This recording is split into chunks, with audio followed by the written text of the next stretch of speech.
Hello friends, this is दीप और आज मैं लाया हूँ आपके लिए नंबर सिस्टम कन्वर्जन के कुछ टिप्स और ट्रिक्स, जिसके बाद आपके कन्वर्जन के क्वेश्चंस बहुत आसानी से हो जाएंगे। ट्रिक ये है कि if D is on left hand side तो रिपीटेटिव डिवीजन करना है और if D is on right hand side तो मल्टीप्लिकेशन करना है। आपने अगर ये दो लाइन याद कर ली तो आपके 12 में से 6 कन्वर्जन तो आसानी से हो जाएंगे।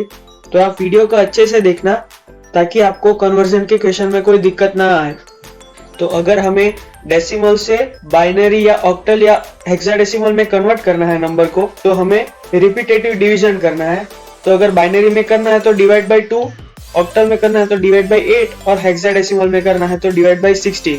और उसका जो फ्रैक्शनल पार्ट है उसको मल्टीप्लाई करते जाना है वही नंबर से जिस नंबर से उसको डिवाइड कर रहे हैं।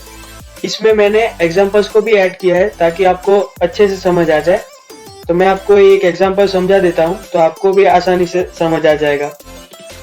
जैसे नंबर है 112.25, ये डेसिमल नंबर सिस्टम में है और उसको बाइनरी में करना है तो हमें रिपीटेटिव डिवीजन बाय 2 करना है और जो रिमाइंडर है उनको साइड पे लिखते जाना है और उसको बॉटम टू टॉप लिखना है और जो फ्रैक्शनल पार्ट है उसको मल्टीप्लाई बाय 2 करते जाना है और उसका जो इंटीजर पार्ट है उनको लिखते जाना है टॉप टू बॉटम। तो आपको आपका आंसर ऐसे मिल जाएगा और सिमिलर प्रोसेस के थ्रू आप उस नंबर को ऑक्टल और हेक्साडेसिमल में कन्वर्ट कर सकते हैं। तो अब आते हैं सेकेंड ट्रिक पे, जो है अगर डेसिमल राइट हैंड साइड पे है तो हमें मल्टीप्लिकेशन करना है। जैसे कि हमें अगर बाइनरी को डेसिमल में करना है तो 2 के पावर में करना है और ऑक्टल को करना है तो 8 के पावर में और हेक्साडेसिमल को 16 के पावर में। तो जैसे कि आप एग्जांपल में देख सकते हैं कि 101.01 बाइनरी में है और उसको डेसिमल में करना है, तो हमें ध्यान क्या रखना है कि अगर नंबर डेसिमल पॉइंट में है तो जो डेसिमल पॉइंट के पहले वाला पार्ट है उनको right to left power increase करते जाना है और जो डेसिमल पॉइंट बाद वाला पार्ट है उनको left to right negative power increase करते जाना है। इसी तरह से ही हम ऑक्टल और हेक्साडेसिमल को डेसिमल में कन्वर्ट कर सकते हैं। प्रोसेस बिल्कुल सेम ही रहेगा, सिर्फ ऑक्टल में 8 के पावर में होगा और हेक्साडेसिमल में 16 के पावर में होगा। तो चलिए अब देखते हैं कि बाइनरी को ऑक्टल और हेक्साडेसिमल में कैसे कन्वर्ट कर सकते हैं।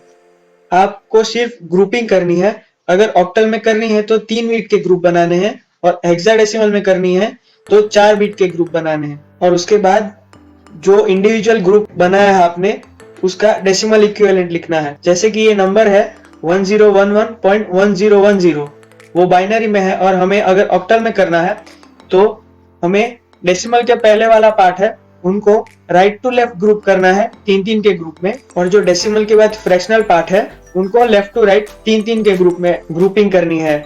सिमिलरली उसको अगर हमें हेक्साडेसिमल में करना है तो 4-4 के ग्रुप बनाने पड़ेंगे।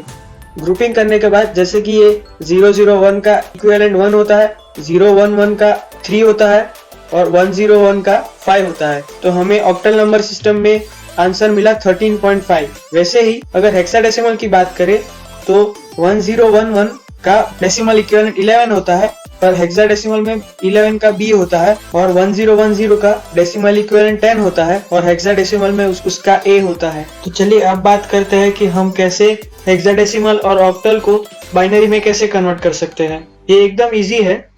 अगर हमें ऑक्टल नंबर दिया हो तो हमें उसके हर एक डिजिट का 3 बिट बाइनरी कोड लिखना है और अगर हेक्साडेसिमल में दिया है तो हर एक डिजिट का 4 बिट बाइनरी कोड लिखना है। जैसा कि आप ये एग्जांपल में देख सकते हैं कि 352.563 ऑक्टल नंबर को बाइनरी में करना हो तो हर एक डिजिट का मैंने 3 बिट बाइनरी कोड लिखा है, तो मुझे डायरेक्टली मेरा आंसर मिल गया। और वैसे ही हेक्साडेसिमल में B और A का मैंने 4 बिट बाइनरी कोड लिखा है और वो बाइनरी में मुझे आंसर मिल गया है। अब चलते हैं लास्ट दो कन्वर्जन पे, ऑक्टल को हेक्साडेसिमल में और हेक्साडेसिमल को ऑक्टल में कैसे कन्वर्ट करते हैं। दोनों कन्वर्जन में पहला स्टेप सेम है, हमें बाइनरी इक्विवेलेंट ईच डिजिट का लिखना है और अगर हमें हेक्साडेसिमल में कन्वर्ट करना है तो 4 बिट के ग्रुप बनाने हैं और अगर ऑक्टल में करना है तो 3 बिट के ग्रुप बनाने हैं। पर अगर ऑक्टल नंबर है तो हमें 3 बिट का बाइनरी कोड लिखना है और अगर हेक्साडेसिमल में है तो हमें 4 बिट का बाइनरी कोड लिखना है। वो प्रोसेस सेम ही रहेगा कि डेसिमल के पहले वाला पार्ट में राइट टू लेफ्ट ग्रुप करना है और डेसिमल के बाद लेफ्ट टू राइट ग्रुप करनी है और ग्रुपिंग करने के बाद हमें उसका डेसिमल इक्विवेलेंट लिखना है। इस पीडीएफ में मैं थर्ड पॉइंट ऐड करना भूल गया हूँ, जो डेसिमल इक्विवेलेंट लिखना है हमें, तो वो मैं बाद में ऐड कर दूंगा। और हेक्साडेसिमल में कन्वर्ट करते समय हमें ध्यान रखना है कि वो हेक्स वैल्यू हो। जैसे इधर 13.5 है, उसका मैंने बाइनरी इक्विवेलेंट लिखा है, तो उसमें ग्रुपिंग करने के बाद 1011 का 11 नहीं B लिखना है और 1010 का 10 नहीं लिखना है, A लिखना है। तो इतना सिर्फ ध्यान रखना। तो इसी के साथ हमारे सारे कन्वर्जन कंप्लीट हो जाते हैं और मुझे उम्मीद है कि ये वीडियो आपको कन्वर्जन के क्वेश्चंस करने में हेल्प करेगा। और अगर वीडियो पसंद आई हो तो वीडियो को लाइक कर देना और नीचे कमेंट कर देना कि आपको ये वीडियो कैसी लगी। और ये पीडीएफ की लिंक मैं डिस्क्रिप्शन बॉक्स में डाल दूंगा, तो आप वहां से पीडीएफ डाउनलोड कर लेना और ऐसे वीडियोस के लिए चैनल को भी सब्सक्राइब कर दीजिए।